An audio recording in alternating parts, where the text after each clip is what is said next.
अगर एलियंस हम तक पहुंचना भी चाहें तो कैसे पहुंचेंगे? अगर मान ले कि वो लाइट स्पीड से चलने की तकनीक को भी इजाद कर चुके हों, मतलब एक ऐसा यान बना चुके हों जिसका मास 1 ग्राम भी ना हो बल्कि पूरी तरह से जीरो हो, तो फिर वो यान को चलाने वाली एनर्जी का मास जीरो कैसे करेंगे? क्योंकि अल्बर्ट आइंस्टाइन के मुताबिक इस ब्रह्मांड में सिर्फ वही ऑब्जेक्ट लाइट स्पीड को हासिल कर पाएगा जिसका मास पूरी तरह जीरो हो। मतलब यान में यूज होने वाली एनर्जी तक का मास भी पूरी तरह से जीरो ही होना चाहिए, जबकि एनर्जी और मास तो दोनों एक ही चीज है। मतलब एनर्जी का मास जीरो नहीं किया जा सकता। तो फिर तो किसी भी सभ्यता के लिए लाइट स्पीड हासिल करना महा नामुमकिन होगा, क्योंकि बिना एनर्जी के यान नहीं चलाया जा सकता। और अगर यान चलाने के लिए एनर्जी को साथ रखें तो लाइट स्पीड तक नहीं पहुंच सकते, क्योंकि एनर्जी में तो मास होता है। और अगर कोई सभ्यता एनर्जी का मास जीरो करने की कोशिश करेगी तो एनर्जी ही नहीं रहेगी, क्योंकि एनर्जी और मास तो दोनों एक ही हैं। और अगर कोई मास वाली चीज लाइट स्पीड तक पहुंचना चाहेगी तो वो नहीं पहुंच सकती, क्योंकि स्पीड के साथ मास भी बढ़ने लगता है। मतलब अगर किसी ऑब्जेक्ट का मास कुछ ग्राम भी हुआ तो जैसे जैसे वो स्पीड बढ़ाएगा तो स्पीड बढ़ने के साथ साथ मास भी बढ़ने लगेगा।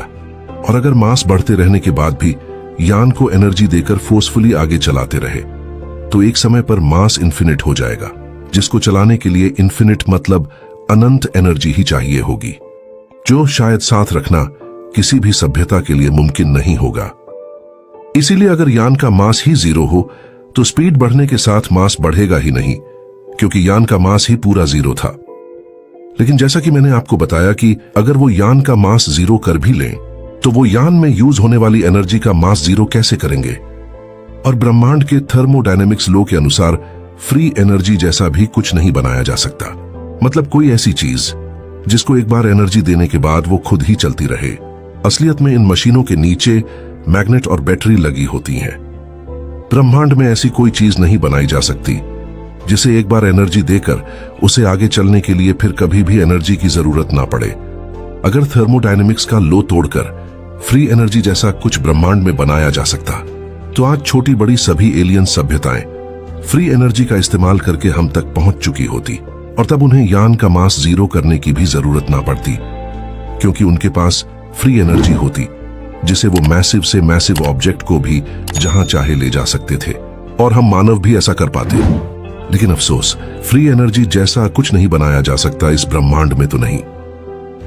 मतलब ये बात तो पक्की है कि उनको अपने यान को चलाने के लिए एनर्जी तो चाहिए ही होगी, लेकिन एनर्जी में तो मास होता है, और अगर यान का मास जीरो करने के बाद यान में यूज होने वाली एनर्जी में कोई मास हुआ तो स्पीड बढ़ने के साथ फिर एनर्जी का मास बढ़ने लगेगा, जिससे मास बढ़ने के कारण यान खुद ही स्लो होने लगेगा। और हम जानते ही हैं, एनर्जी का मास जीरो करने के बाद एनर्जी नहीं रहेगी, क्योंकि एनर्जी और मास दोनों एक ही हैं। तो फिर कैसे कोई सभ्यता दूसरी सभ्यताओं तक पहुंच सकती है जब वो लाइट स्पीड से सफर ही नहीं कर पाएगी?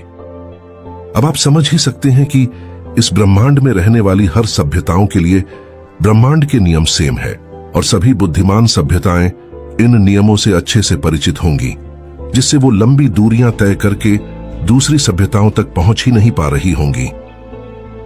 हालांकि ऐसा करना संभव तो नहीं है, लेकिन चलो मान लेते हैं अगर कोई ऐसी एलियन सभ्यता भी हो जो यान के मास के साथ एनर्जी का मास भी सही से जीरो कर ले, जिससे एनर्जी ही रहे, और वो हर जगह जाने के लिए पर्याप्त एनर्जी भी स्टोर कर सकने में सक्षम हो, तो फिर भी वो लाइट की स्पीड हासिल करने के बाद भी अपनी मंजिल पर कभी नहीं पहुंच सकती।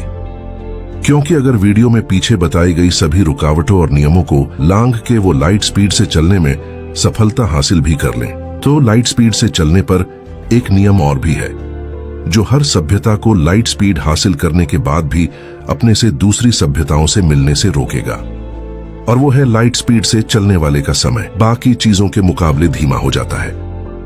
इससे होगा ये कि अगर कोई सभ्यता ब्रह्मांड के नियमों रुकावटों को पार करके लाइट स्पीड हासिल करके किसी मंजिल पर पहुंचने की कोशिश करेगी, तो लाइट स्पीड से चलने पर उसका समय धीमा गुजरने लगेगा, लेकिन उसकी मंजिल का समय तो नॉर्मल ही होगा, जहां उनके पहुंचने से पहले ही लाखों करोड़ों साल बीत चुके होंगे, या फिर जहां वो जा रहे थे उनकी वो मंजिल ही खत्म हो चुकी होगी।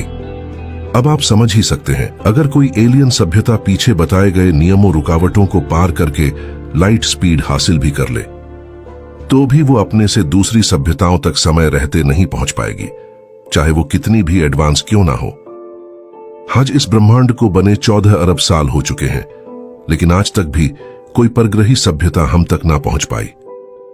चलो, इससे ये तो पता चलता है कि वो ब्रह्मांड के नियमों रुकावटों से अच्छे से परिचित हैं, जो आज भी वो हम तक ना पहुंच पाए, क्योंकि एनर्जी का मास जीरो नहीं किया जा सकता है और बिना एनर्जी के यान भी नहीं चलाया जा सकता।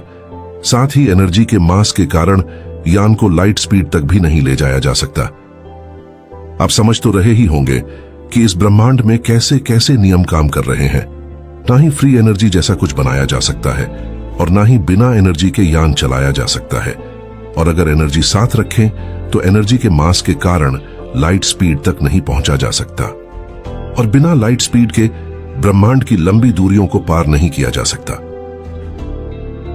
और अगर सभी एलियन सभ्यताएं अपनी नॉर्मल स्पीड से ही दूसरे तारों सौरमंडलों तक पहुंचना चाहे तो उन्हें लाखों साल लग सकते हैं। अगर आपको और ऐसी ही वीडियोस देखनी है तो फॉलो और सब्सक्राइब करना मत भूलना।